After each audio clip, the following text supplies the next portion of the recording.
So, one of my favorite artists, Mariah the Scientist, just relatively recently dropped her third studio album, Heart Soul Separately. And today, in this video, I wanted to dissect the album from start to finish, front to back, examining its covers and also the meaning of the lyrics in the song, so that we can better have an understanding of what Mariah the Scientist is trying to tell us about self-worth and self-love. So firstly, a little background. Mariah the Scientist is one of my favorite artists in the game right now, specifically within R&B, and she's become a mainstay in the public eye. And it's a lot of judgment that comes on her name for her relationship with Young Thug, but I think if we examine this album and the albums before it, we can understand why she kind of makes the decisions that she does, and how does her perspective on love influence her listeners and her reality of love. So if you don't know, she has like a situation with Young Thug. They've been dating for a minute, and I think that a lot of that relationship informed this album. A lot of the writing, a lot of the themes were informed by her relationship with Young Thug. And I think that if we take a closer look, then we can also apply some of the lyrics that she says on the song to ourselves in our daily life to help us. Now, firstly, I think the concept behind the album kind of relates to being a soldier. In this case, being a soldier for love, being an advocate for love. That permeates throughout the album, from the cover with her being a miniature toy soldier to the burning blue video where she's wearing a beret and like a captain's hat. We all know that Mariah the Scientist is a lover girl. I think that's palpable here, and on a lot of the songs she talks about love and her feelings about love and how she specifically relates to it. One of the big themes about this album is wanting to silence the outside noise and wanting to be able to feel free to love who you want to love. And I think one of the standout tracks on this album, Burning Blue, hits on that a lot. You know, she has lyrics on there like, I'll forget what everyone said as long as you're all in.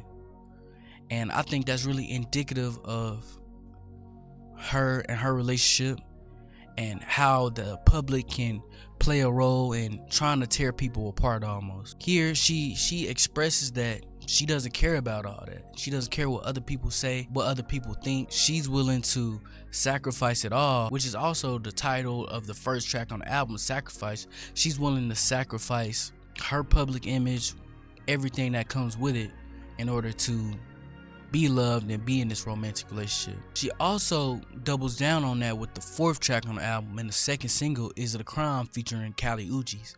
Now, both of these artists have received flack for their relationships, and they express it in their song. The title of the track, Is It a Crime, it also stems from a Sade song talking about a similar sort of subject matter, and they relate it into this song by asking the listener, is it a crime for them to love who they want to love? With that, she talks about how media narratives can try to drive people away and kind of inform public opinion about a specific relationship.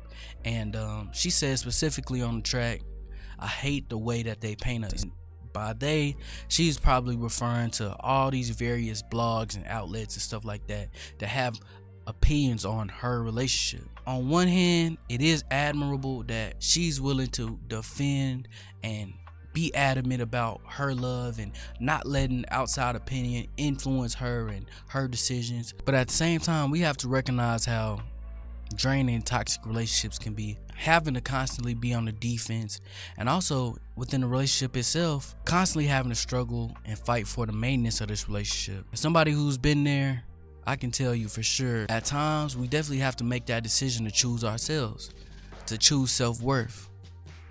When you're choosing self-worth, I think it comes from a place of self-love. I think one of the main elements of a toxic relationship and why they exist and why they continue to happen if nothing changes is that you want so desperately to be loved and valued and seen by somebody else.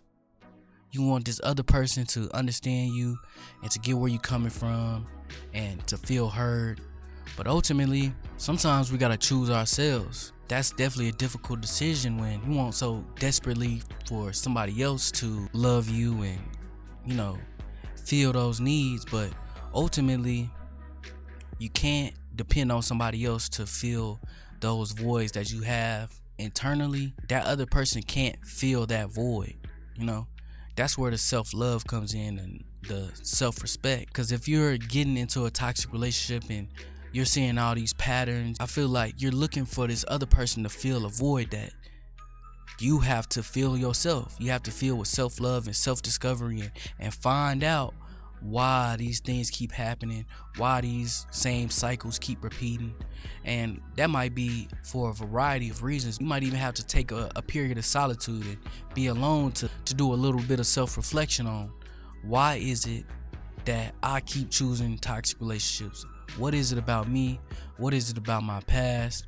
And ultimately looking inwardly about those issues and looking inwardly about that aspect, that you can find your answers without having to depend on somebody else to find them for you. A relationship can almost make you ignore the things that you need to work on because you feel like, or you want somebody to fill you up and to make you feel whole. Your dependence and your reliance becomes on them, and you completely forget the aspects of self-care. And I feel like a toxic relationship is like a struggle to just be heard and to be understood and to be validated, when really all that work has to come from within before you even step into a relationship. On the 9th track on the album, she has some lines that says, "Thought I kept it inside, I knew hearts were broken, took some time to realize that's how I was coping." And for me, that's really an essential line on the album, and it's really a deep line on the album, and it shows a lot of self-reflection on the part of Mariah the Scientist. She was saying that she's coping with a broken heart by entering this toxic relationship and crying and the way it makes her feel and it affects her. One thing I can definitely commend Mariah the Scientist for is her loyalty, and I think that's permeable throughout the album as well. While Young Thug was gone, she held it down on her end by, you know, constantly being a voice of support for him, being in his ear, encouraging him. And even Young Thug says in his interview that, you know, she was almost like his therapist. He even mentioned that she was fronting him bread to pay for his lawyer fees. And if you have anybody that's been in jail, or you know somebody that's been in jail, you know how almost dependent they can be on you, and that can also kind of be draining on your end.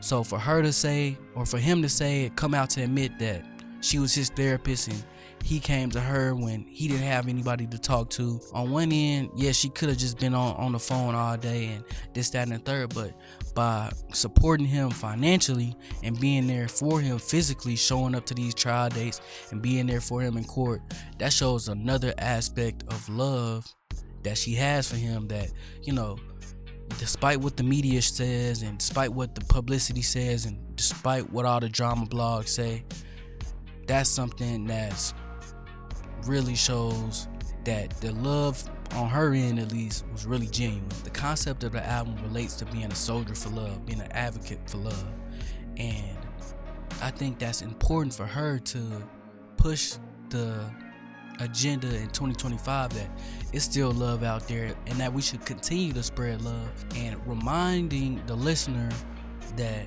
true love still exists and that it's plenty of love out there. That imagery is a big part of the whole concept of the album, and I feel like it really informs her as a person, even in spite of all the things that's going on in the world, be it with our country and our government to what's going on in other countries. Even in the face of all that, on top of being heartbroken or being betrayed or being let down by somebody you love or she loves, that she's still a soldier for love. She's still an advocate for love, and even in the face of heartbreak and adversity. One of the most critical and important songs on the album, although it's a little bit underrated, is the song called Rainy Days.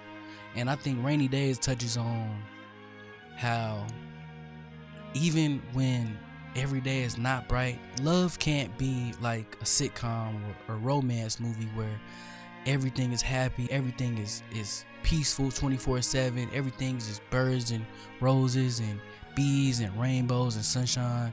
Even on rainy days, still trying to be adamant about love and still trying to find love in your partner and still believing that love exists. I think a lot of times we can get caught up in the their relationship goals, or man, they're a perfect couple, not knowing what goes on behind the scenes. Every day is not gonna be a bright day. Every day is not gonna be a sunshiny day. You're gonna have arguments with your partner. Y'all are gonna get into it. Even on rainy days, still finding ways to love your partner and also to love yourself as well. I think it was LeBron James who spoke about his wife Savannah, and a lot of times people see what they see on Instagram and think everything is peaches and roses and stuff like that. In an interview with Speedy Mormon from Complex, he talks about how they still have their up and downs every day. You're like the only, it's like a picture perfect, it seems like. But it's not, man, Speedy. I'm gonna be honest, the relationship is never picture perfect. If you're okay with working through the hardships and the adverse moments, then it will make it all worth it, man. Like, we've been together since high school, so they gonna always be a bed of roses, man. In any relationship, let alone someone that you're living with for over 20 years. So, I think communication is number one. Being honest is number two. Number three is just like, you have to be okay with being uncomfortable in relationships sometimes, man. You can't always have it your way. You can't always think that, my way or the highway. It's never gonna work that way, The saying happy wife, happy life, it's real, bro. But also, like, happy husband. Happy loving. Yeah, there you go. Everything is not for the media to see. And I think that ties back into the earlier songs that I mentioned, like Burning Blue and Is It a Crime, by saying no matter what the media depicts of us, be it good or bad, be it relationship goals or they should break up, that we still love each other and it's still love, So hopefully, viewer, you can find it within yourself to be mindful of staying away from toxic relationships, and while you're doing that, working on yourself to be able to think introspectively, do some self-reflection, and be able to enter a new relationship or enter any relationships with a positive mindset and a sense of self-worth, and also having a sense of self-respect. That's the most critical thing when it involves a toxic relationship.